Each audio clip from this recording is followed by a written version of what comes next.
Hello and welcome to TFF, Teacher from Finland.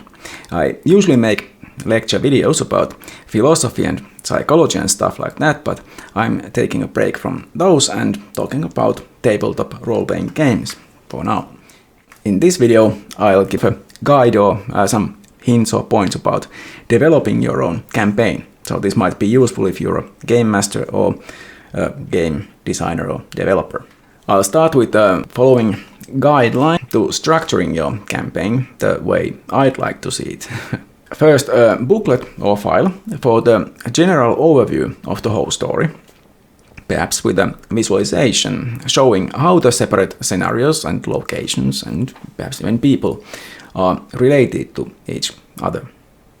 This booklet would include the premise or premises of the story, hooks for side quests and ideas for the game master, the plots of the main characters or the goals or whatever, major events and big story elements. The job of the game master will then be to weave all of these together how they see it fit. This makes the game or the campaign much more free and open for the game master to use their own imagination and make their own choices. Also create a separate booklet or file or files for the descriptions of the various settings, locations, which you can describe to any detail that you like, but these are handy to be in a separate booklet or a separate file or several files. And also a booklet of events. This would include timed, triggered and random events. Random events, by the way, should not be used just randomly, but rather they should be thought out events that may occur at any time, decided by a random event roll or the decision of the game master. So instead of using those tables and rolling the dice during the game master actually only rolls whether or not a random event occurs. For example, you could have random events for wooded areas, random events for towns, and so on. And then instead of actually rolling on a table of random events in the woods, for example, the game master only rolls whether an event occurs. And if it does, they check the next random event in the woods in their list. That is, in my opinion, clearly the best way to use them. Don't just roll on those tables during the session, because you will not come up with anything reasonable. Triggered events are events that occur if and only if the player characters do something specific. So there's a triggering action that the player characters have to do, and then there's a consequence, the event that will occur. Whether it's immediately or, for example, days afterwards, that depends on the event. These are things that can be written out way before anything like that happens. These actually are pretty important in campaigns, in my opinion, so they are much of what actually can be expected to occur during a campaign.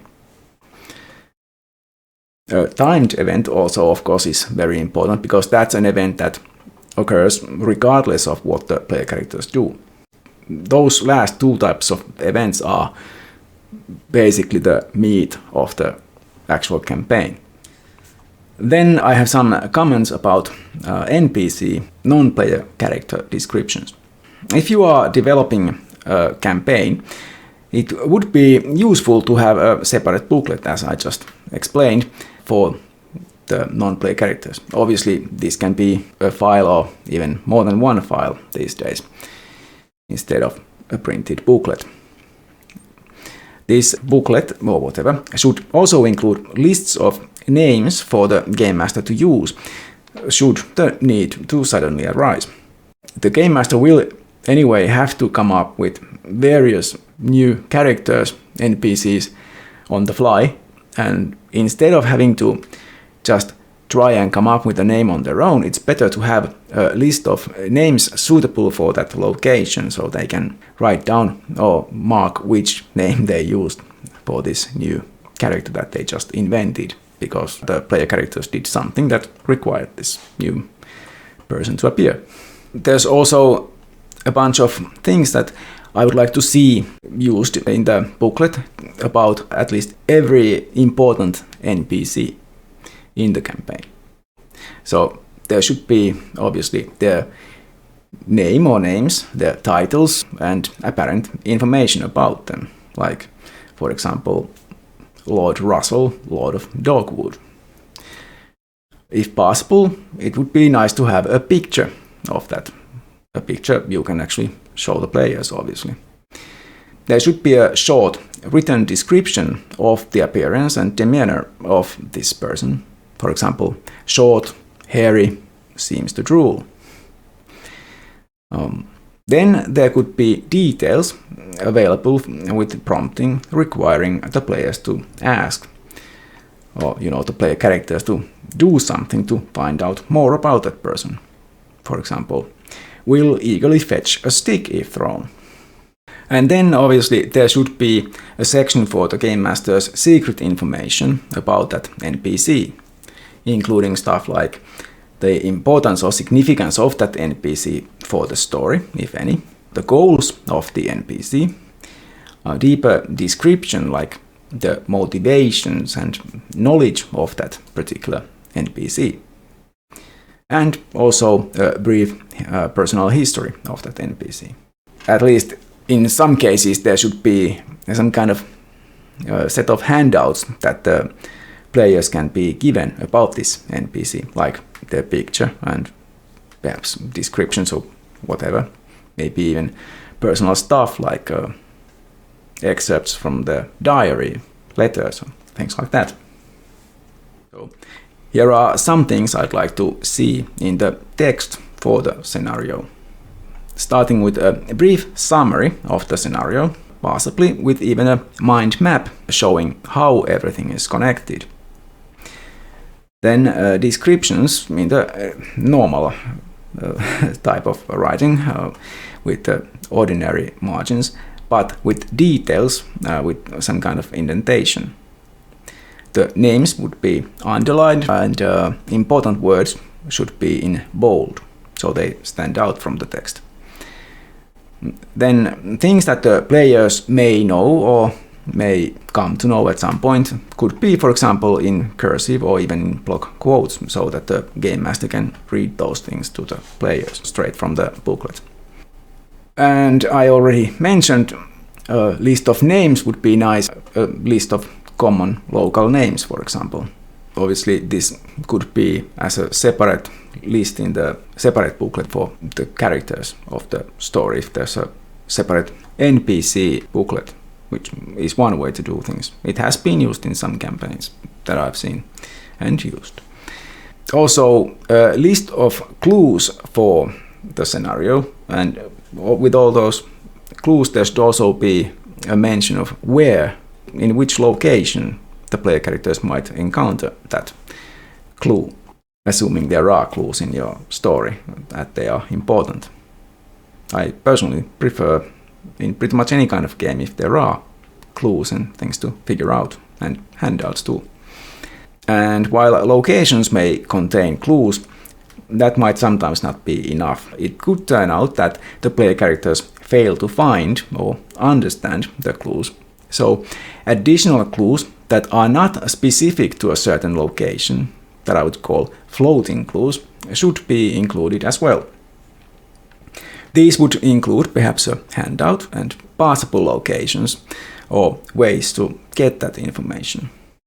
So perhaps even hints for improvised encounters where the player characters could discover these clues. And also there should be some kind of red herrings, so misleading stuff.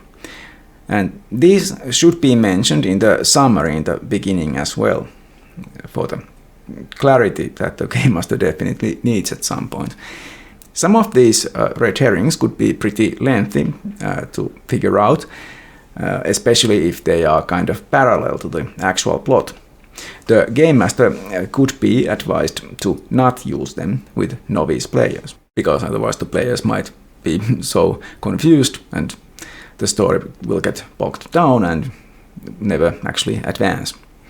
Also, prepared descriptions ready to be read about the locations and some events, as long as those are not actually scripted events, especially if they affect the player characters.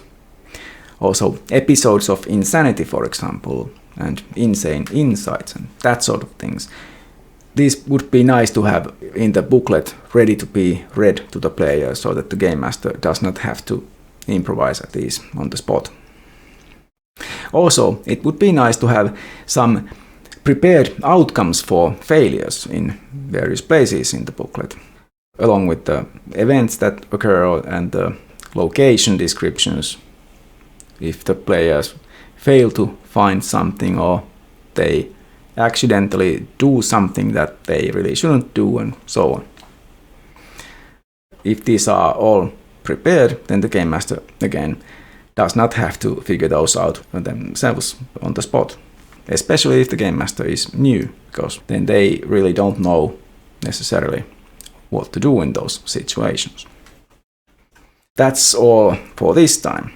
Let me know what you think about these comments, these thoughts and suggestions, and if you actually managed to use these in your games, let me know in the comments below. Bye for now. If you wish to support my channel, please click thumbs up, subscribe and share my videos. Any comments on the videos would also be welcome.